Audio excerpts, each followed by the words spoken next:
সংসারে সব্বাইকে ভালো রাখতে রাখতে একসময় মনে হলো যে আমি নিজের জন্য কতটুকু বেঁচেছি এই জীবনটাতে। তখন হঠাৎ করে একবার নিজের দিকে খেয়াল পড়ল যে সবার জন্য করতে করতে আর নিজের দিকেই না দেখতে দেখতে বলতে গেলে মাথায় অর্ধেক চুল উঠে গেল।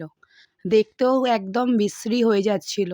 এমন সময় হঠাৎ করে মনে হলো যে জীবনে একটাই তো জীবন, আর সেটাকেই যদি খারাপভাবে বাঁচি, তাহলে কাকে বলবো যে আজকে আমি কেন এরকম হয়ে গেছি।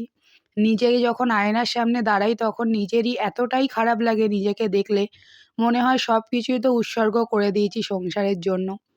এরপরে মেয়ে যখন বড় হবে তখন তো তারাও এই প্রশ্নটাই করবে যে তুমি কী করেছো আমাদের জন্য। তাই সবকিছুই যখন মিলিয়ে ঝুলিয়েই চলতে হবে, একটা মেয়েকে অনেক কিছুই সহ্য করে শ্বশুরবাড়িতে টিকে থাকতে হয়। তো শুধু আছে বলতে শুধু এই সাজটুকুই। তো যদি নিজেকে একটু পরিপাটি করে রাখলে অন্তত নিজের মনটা ভালো থাকে, তো আমার মনে হয় না এটাতে কোনো কিছু ক্ষতি হয়। তো আমার এই কথায় অনেকেই আর কি সহমত হবে। তো তোমাদেরকে এই যে উপলক্ষেই জানাই যে অন্তত সংসারের তো করতেই হবে। সংসারে যখন বিয়ে করেছি তখন তো সব কিছুই মানতে হবে।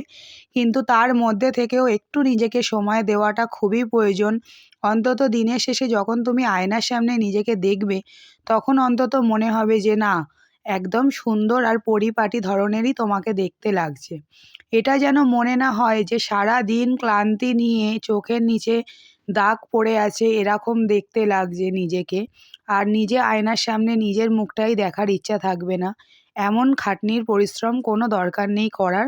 কেননা কেউ সেই দামটা তোমাকে দেবে না। দিনের শেষে তোমাকে পরের ছেলে তোমাকে বুঝিয়ে দেবে যে এই বাড়িটাও তোমার নয়। তাই জন্য আমি প্রত্যেকটা মেয়ের কাছে এইটাই বলবো যে সব কিছুই যখন মেয়েদেরকে মানিয়ে চলতে হবে তখন নিজে ভালো থাকার অধিকারটা একটা মেয়ের নিজেরই। তাই সুন্দর করে বাঁচো, সুন্দরভাবে জীবনটাকে উপভোগ করো। আর যেসব মানুষ তোমাদেরকে এই কথাটা বলছে যে আজকাল তোমার সাজটা বেড়েছে, তাকে বলো, কাকিমা, পিসি কিংবা অন্য পাড়ার সব্বাইকে এই কথাটাই বলো যে আজকে যদি তোমার সাজতে ভালো না লাগে তুমি সেজো না, কিন্তু আমার ব্যাপারে জ্ঞান দিও না। তোকে ভালো লাগলে একটা লাইক করে দিও।